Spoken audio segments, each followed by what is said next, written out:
그래서 정보가 복제되고 나서 이동하는 거, 정보의 전달, 이게 되게 중요한데, 제가 올해 2월 달에 이렇게 스페인의 바르셀로나에서 열린 MWC에 갔다 왔는데, 이게 전 세계 통신사 전시회 박람회라기보다는 정말 그 컨그레스예요. 그러니까 회의를 하는 거예요. 전 세계 통신사들이 회합을 하는 겁니다. 여기서 이제 통신사 부스들 조금 가보고, 그다음에 키노트를 집중적으로 들었습니다. 많은 분들이 이제 여기에서 공개된 갤럭시 스마트 링 뭐 이런 거 보시고 오시고 그랬는데 저는 아예 그 보지도 않았어요. 그런 어떤 개별적인 디바이스보다도 여기서 이제 전 세계 통신사들이 모여서 회의하는 곳이었어요. 저희 아버지도 이제 KT 1980년도에 KT에서 일하셨던 분이라서 모바일 월드 컨그레스는 이제 그런 통신사들이 모의를 하는 곳이에요. 우리가 그 다음에 뭘 팔아먹어야 된다. 이런 근데 그 스타트업이 만들어내는 그런 어떤 앱이라든가 이런 그 생태계가 통신사들이 자기들의 인프라에 올려서 팔기에 좋은 것들이 많았기 때문에 그 스타트업 부스를 한 켠에 이렇게 조그맣게 차려놓은 건데 이제 워낙에 대규모 전시회다 보니까 거기 이제 4 years from now라고 하는 스타트업 부스가 이렇게 유명해지게 된 거죠. 근데 어쨌든 여기에 가가지고 좀 많은 걸 느꼈습니다. 일단 결국에는 이 정보의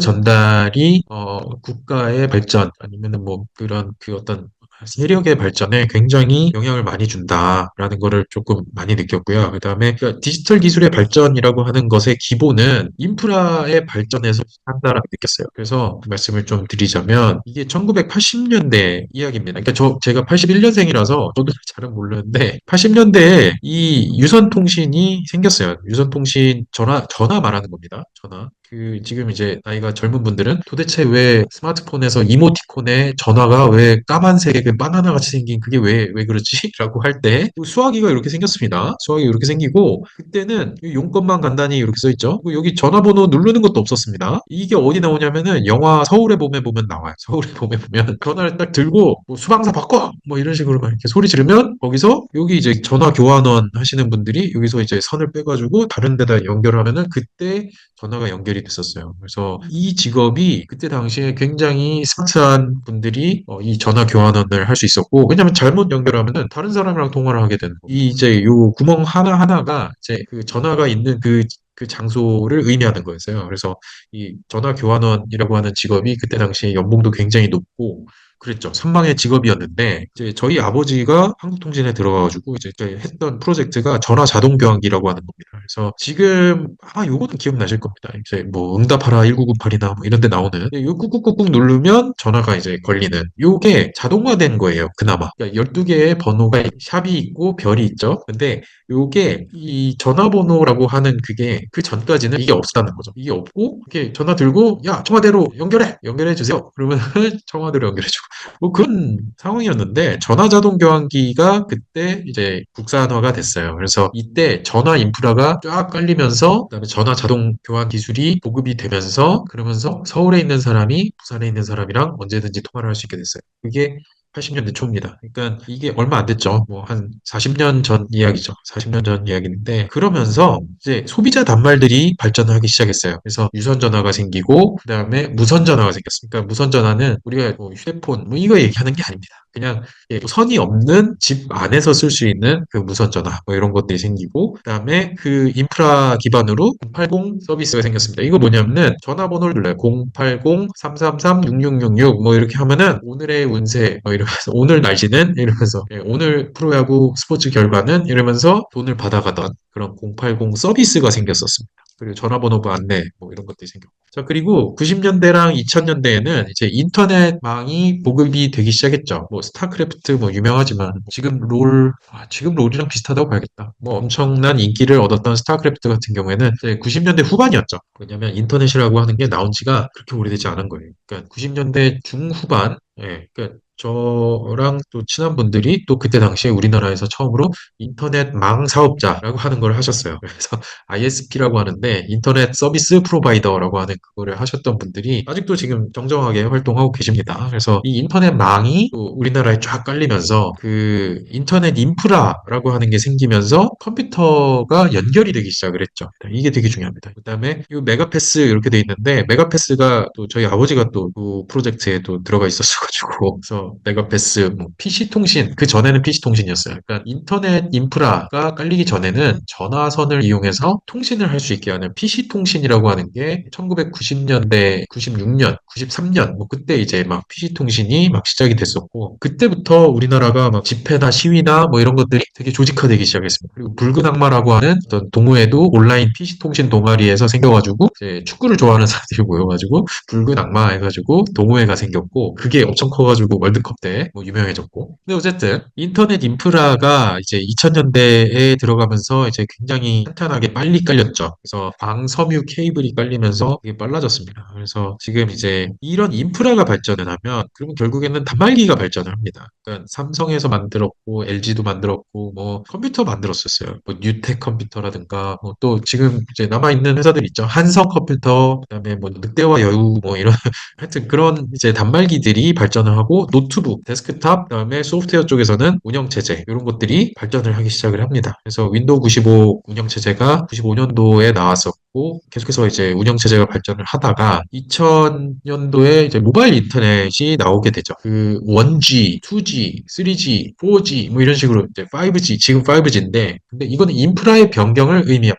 일단 이동통신망의 변화는 결국에는 디바이스의 변화를 가져옵니다. 그리고 디바이스가 변하면은 소비자들이 변합니다. 소비자들이 좋아하는 컨텐츠가 변해요. 그러니까 지금 스마트폰이 엄청나게 발전하면서 유튜브로 접할 수 있는 것들이 너무 많아졌죠. 그리고 넷플릭스나 뭐 그런 OTT 서비스들이 지금 발전을 많이 하면서 사람들의 취미 생활이 거의 비슷해졌어요. 밖 나가고 집에서 넷플릭스 보고, 티빙 보고, 쿠팡 플레이 보고, 웨이브 보고, 디즈니 플러스 보고 뭐 그렇더라고요. 그래서 어쨌든 인프라의 변화에 의해서 이렇게 바뀝니다. 그래서 2000년부터 2008년까지는 무선 인터넷이라고 하는 게 그렇게 이동통신사들이 제공하는 1G 네트워크, 2G 네트워크가 그렇게 훌륭하지 않았어요. 그래서 속도가 많이 나오지 않았고 그랬기 때문에 2G 폰이라고 하는 가끔 어르신들 사드리거나 아니면은 이제 스마트폰을 사용하지 못하게 하는 부모님들이 이제 2G 폰을 초등학생들한테 주기도 하는데 요런 것들이 그때 당시에는 최첨단 기술이었죠. 그리고 요게 이제 기반이 되다 보니까 여기에서 요 화면에서 작은 화면이지만 또 우리나라 민족이 또 어떤 쪽 이게 또 굉장히 잘 놀잖아요.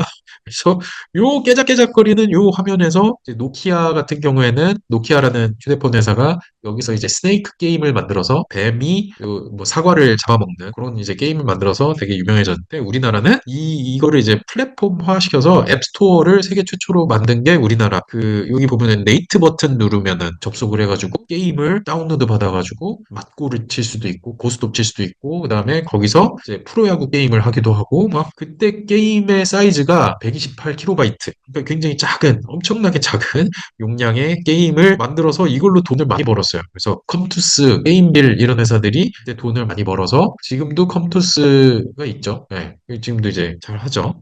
컴투스 게임빌은 결국엔 합병을 했죠. 그래서 제가 아는 또 다른 멘토 중에 한 분이 이제 요 플랫폼을 만들었어요. 게임 버추얼 머신이라고 하는데 자바 버추얼 머신이라고 하기도. 그래서 그때 소프트웨어가 결국에는 하드웨어의 단말기의 발전에 의해서 소프트웨어가 발전을 하는 거예요. 그래서 소비자들은 핸드폰을 가지고 이제 게임을 하면서 버스를 타고 이동을 하는 거죠. 그러면서 컴투스 맞고 뭐 이런 거 막 하고 이런 식으로 이제 인프라의 변화에 의해서 이 디지털 산업계가 변합니다. 2005년 이후에는 LTE 통신망이 발전을 하면서 여기 보시는 기지국 있죠. 이게 이 인프라를 까는 게 돈이 되게 많이 드는 거예요. 이게 이제 인구가 어느 정도 정해져 있으면 제가 MWC 가서 신기했던 게 대부분의 나라에서 통신사가 3개예요. 3개 또는 4개. 이게 좀 신기하더라고요. 근데 어쨌든 우리나라도 이제 통신사가 3개죠. 뭐 알뜰폰, 뭐 MVNO 뭐 이런 거 합치면 많지만 어쨌든 망은 이제 3개의 통신사업자가 하는데 이게 한정이 돼 있는 인구에서는 이렇게 이제 기지국이 이제 나올 수 있는 게 이렇게 뻔하죠. 근데 이제 그거에 따라서 징수할 수 있는 요금이 정해져 있기 때문에 인프라 투자를 제한적으로 합니다. 인프라 투자 굉장히 제한적으로 하지만 어쨌든 LTE 기지국 같은 경우에는 굉장히 빨리 보급이 됐고 거기에 따라서 단말기가 발전을 했죠. 그래서 이제 최대 수요자는 퀄컴이 됐죠. 그래서 퀄컴이 이제 통신 반도체 회사대 이제 CDMA 방식의 통신 칩을 만들어내고 그리고 나서 그 CDMA가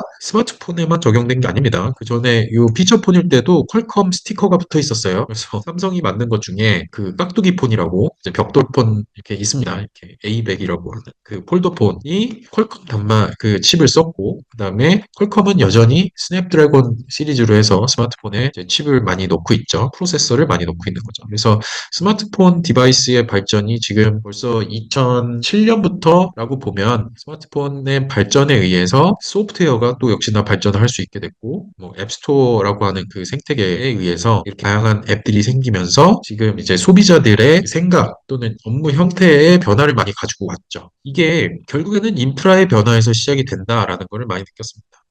자, 2025년부터는 어떻게 될 거냐? 그래서 지금 결국에는 또 다시 통신망의 변화를 생각을 해보면 그 위성 인터넷, 뭐 적에도 위성 인터넷 통신, 요게 지금 이제 일론 머스크의 스페이스X라든가 아니면 이제 제프 베이조스의 아마존에서 만든 그 블루 오리진이라든가 이런 이제 발사체 회사들이 또 위성을 막 올리는 거를 이제 경쟁을 하면서 적에도 위성 인터넷이 지금 이제 한 4만 개 정도의 위성을 까는 걸 목표로 하고 있는데 어쨌든 이게 되면 과연 5G가 올까, 6G가 올까 그런 생각이 좀 들더라고요. 그러니까 지금 우리가 이제 5G라고 하는데 이 5G도 이제 3GHz랑 2GHz 두 개의 대역대가 있는데 28GHz는 지금 사실 뭐 하고 있지도 않잖아요. 그러니까 통신 3사가 또 돈 많이 든다고 28GHz는 아예 그냥 인프라 투자도 별로 안 하고 반납하고 그러는데 그게 이제 그 주파수의 도달 범위가 좀 차이가 있기 때문에 그래서 어마어마하게 많이 깔아야 된다고 하더라고요. 그러면은 제대로 된 5G도 지금 오지 않은 상태인데 위성이 한 4만 개가 깔리면 그러면은 거의 뭐 6G를 얘기해서 뭐하다.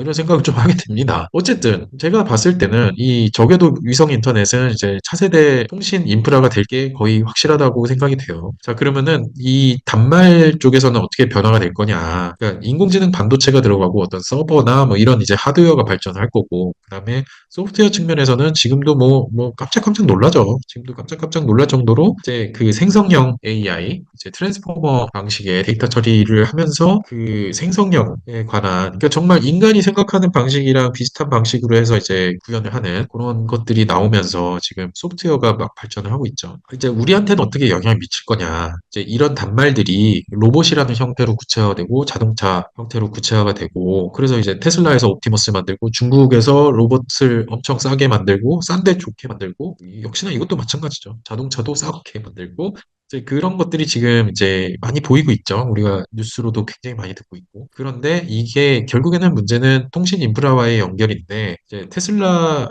같은 경우에는 이제 스페이스X랑 연동이 되는 게 예정이 돼 있다라고 하니까 이제 이렇게 연결하면 되는데 나중에 중국 같은 경우에 또 어떻게 구현을 할지 이것도 좀 궁금합니다. 중국도 우주 기술이 굉장히 또 발전해 있기 때문에 그런 부분에 대해서는 우리가 뭐 보고 어떤 기회를 뭐 만들어내야 되지 않을까 그런 생각을 합니다. 자, 그리고 이제 센서가 있어요. 센서 같은 경우에는 저는 센서에서 굉장히 많은 기회가 올 거라고 봅니다. 그러니까 지금은 영상으로 처리할 수 있는 것들은 GPU 막 돌려가지고 영상으로 처리하면 된다고 해요. 이미지 센서는 오히려 더 가격이 예전보다 이제 떨어지고 그렇게 좋은 이미지 센서를 쓸 필요가 없다. 왜냐면 AI로 처리하면 되니까.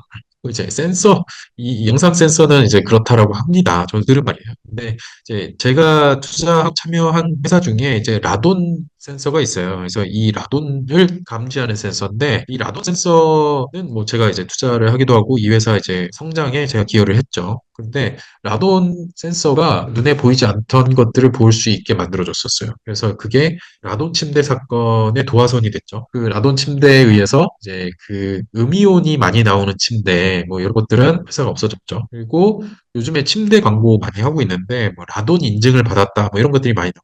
근데 그게 요 새로운 센서에 의해서 발생한 일이다. 이게 왜 중요하냐면요. 위성통신망이 지금 전개가 되면 물론 이제 주권의 문제가 있어요. 한 기업이 미국 기업이 컨트롤하고 있는 그 인프라를 우리가 쓸 거냐 그 문제가 있어요. 굉장히 심각한 문제죠.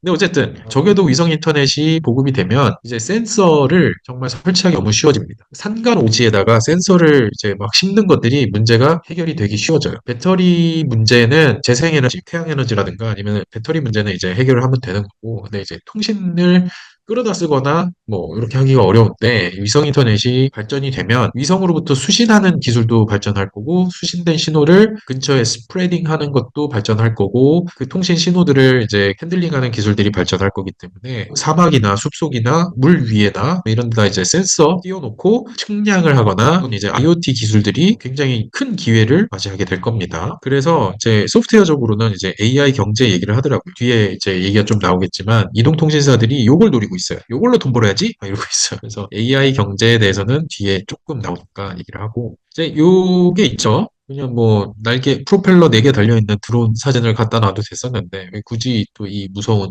양이 끼냐. 얼마 전에 요게 나왔어요. 그래서 이런 머스크가 이제 트럼프 당선에 도움을 주고 그다음에 이런 얘기를 좀 했는데 아직도 그 사람이 타는 비행기를 만들어야 되냐 그런 얘기를 했죠. 근데 이제 생각을 해보면 이 인프라를 가지고 있는 사람이 얘를 이제 또 만들어 이거랑 이거 만들었는데 얘 못 만들겠어요?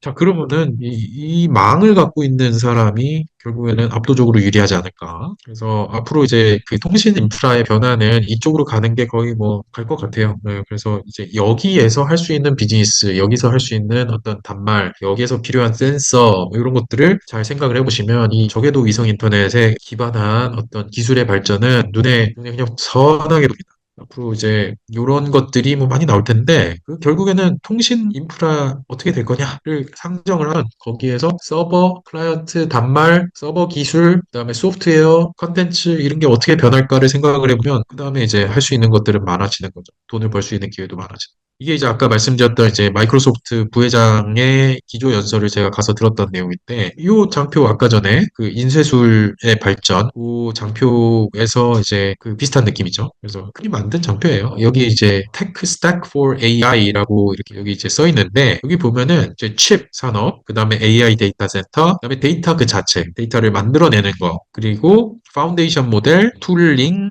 어떤 뭐 커서 같은 그런 개발 툴 있잖아요. 커서라든가 아니면은 뭐 허깅 스페이스라든가 툴링, 그다음에 어플리케이션에 대해서 뒤에 나올 거예요. 그다음에 앱스토어 디스트리뷰션인데 반드시 앱스토어를 통해서 될까? 그건 또 잘 모르겠어요. 그러니까 GPT-S를 통해서 저도 인공지능 특허 명세서 작성기 GPT-S를 만들어 봤어요.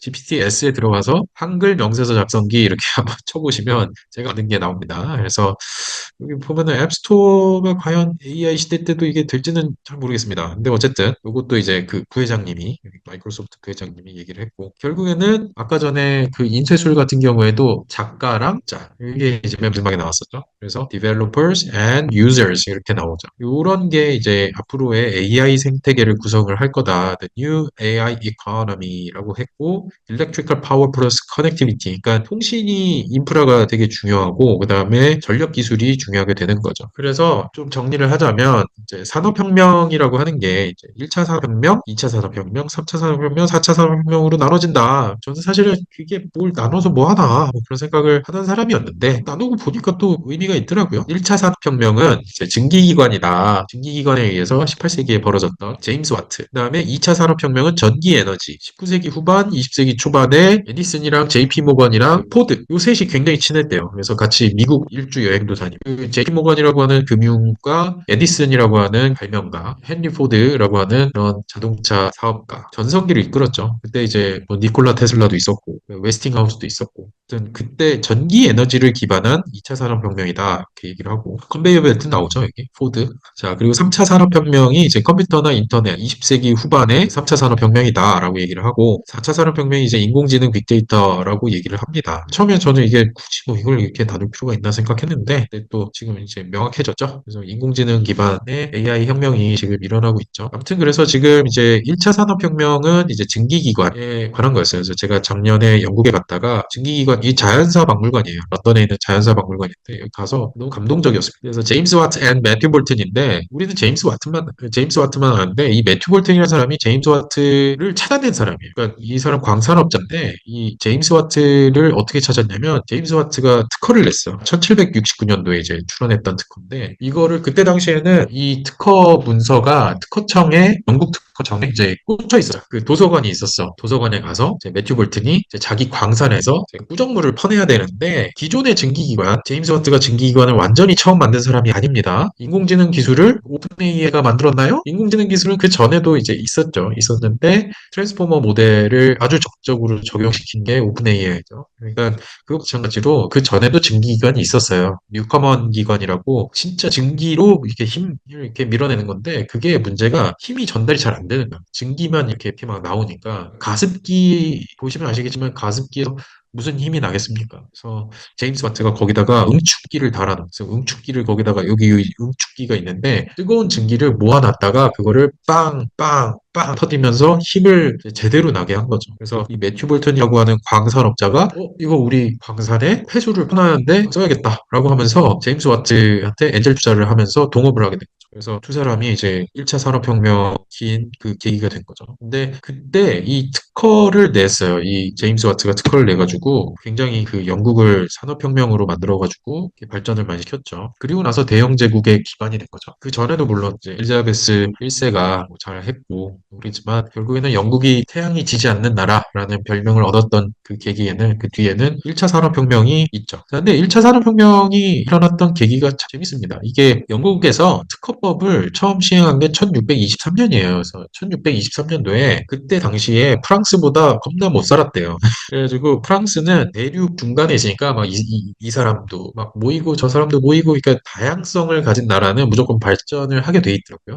왜냐면 문제가 많으니까. 문제가 많으면 그 문제를 해결하기 위해서 고민도 하고 그러다 보면 제도도 발전하고 그다음에 경제도 발전하고 돈 버는 사람도 생기고 이런 식으로 하다 보니까 프랑스가 발전을 막 하게 되는데 이제 그때 당시에 영국은 프랑스보다 못 살았다고 합니다. 그래서 이제 영국이 여기 웨스트민스터 사원이라고 하는데 여기에 국회의사당이 있죠. 이 일부에 이제 국회의사당이 있는데 영국은 여기서 스마트폰 못 봅니다. 구조가 여기 이제 의장, 부의장 이렇게 있는데 영국에서는 이런 식으로 디귿자로 이렇게 앉아가지고 자기 생각 얘기하고 배틀하고 막 그런 거죠. 근데 이때 고민을 했대요. 프랑스보다 우리가 발전을 하려면 어떻게 해야 되냐라고 하면서 이제 특허 제도를 반포를 한 거죠. 요 영국에서 특허 제도가 시행이 되면서 그리고 나서 좀 시간이 흐른 다음에 제임스 와트가 특허 출원한 거죠. 이게 이제 그 제임스 와트 특허에 담겨져 있는 내용입니다. 여기 광산 소유주들은 그때 당시에 이거 뭐 보면은 만들면 되겠네 하면서 이제 많이 베꼈대요. 많이 베꼈는데 이거를 이제 너 그러면 안 돼. 그러면서 이제 그 제임스 와트랑 매튜 볼턴이 요 이제 특허 소송을 쫙 했다고 합니다. 그래서 요 특허를 기반으로 해가지고 그때 제임스 와트의 엔진 사용으로 절약된 비용의 3분의 1을 내라. 이렇게 라이센스 계약을 맺으면서 1차 산업혁명에서의 특허 전쟁이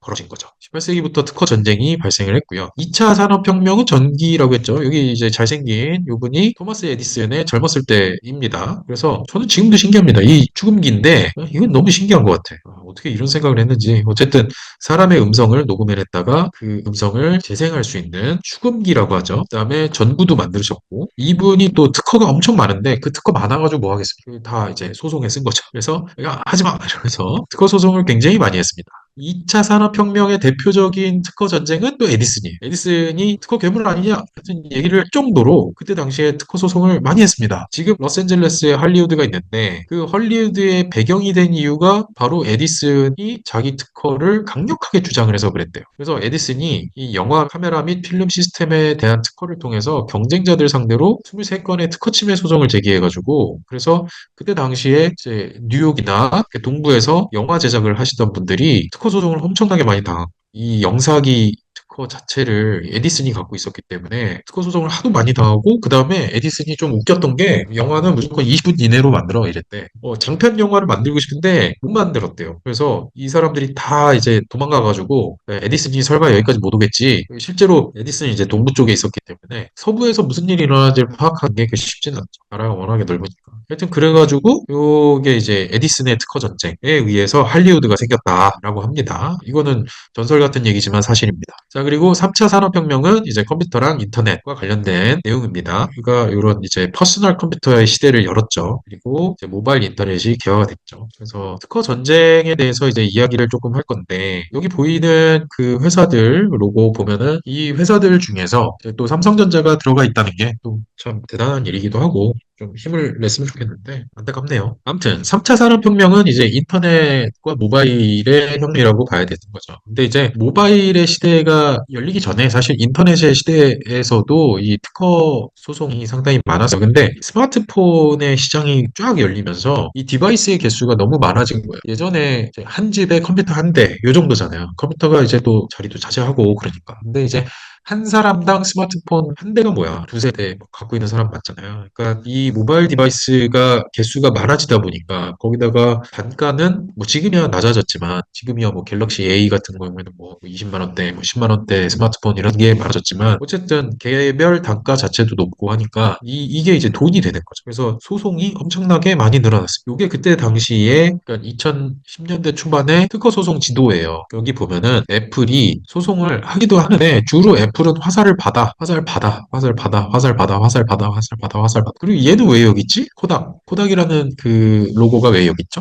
코닥이 원래 필름 카메라 회사인데 코닥이 자기네 회사가 망할지도 모르겠다라고 생각을 해가지고 이 코닥이 디지털 카메라에 관한 개발을 일찍 했어요. 그래서 디지털 카메라에 관한 원천 특허를 많이 가지고 있는 회사입니다. 물론 지금은 만료가 많이 됐지만 그래서 코닥이 애플이랑 RIM, 그러니까 리서치 인 모션이라고 이 블랙베리 그 이제 자판이 달려 있는 스마트폰. 지금은 뭐 리서치 인 모션이 지금은 뭐 어렵죠. 근데 최근 요 리서치 인 모션 관련된 영화가 개봉을 해가지고 저 되게 재밌게 봤어요. 이 약간 엉뚱한 창업자들이 요거를 이제 블랙베리라고 하는 그런 디바이스를 만들어가지고 성공하고 실패하고 하는 그런 내용이 담겨 있는 영화인데 굉장히 재밌습니다. 영화 제목이 생각이 안 나는데 코닥이 그래서 원천 특허를 갖고 있었기 때문에 이 특허 장사를 했어요. 특허 장사를 하고 얘한테도 소송하고 얘한테도 소송. 그래서 HTC도 그때 이제 안드로이드 폰을 처음 만들었었기 때문에 이제 구글이랑 같이 대만의 HTC가 그 구글 안드로이드 레퍼런스 폰 그거를 처음 만들었던 게 HTC죠. 그래서 코닥이 애플 그다음에 리서치 모션 HTC 상대로 해서 소송을 걸었죠. 이런 것들이 굉장히 복잡했습니다. 굉장히 복잡고 막 분위기가 막 살벌했죠. 살벌한데 뭐 돈은 넘치고 서로 소송하고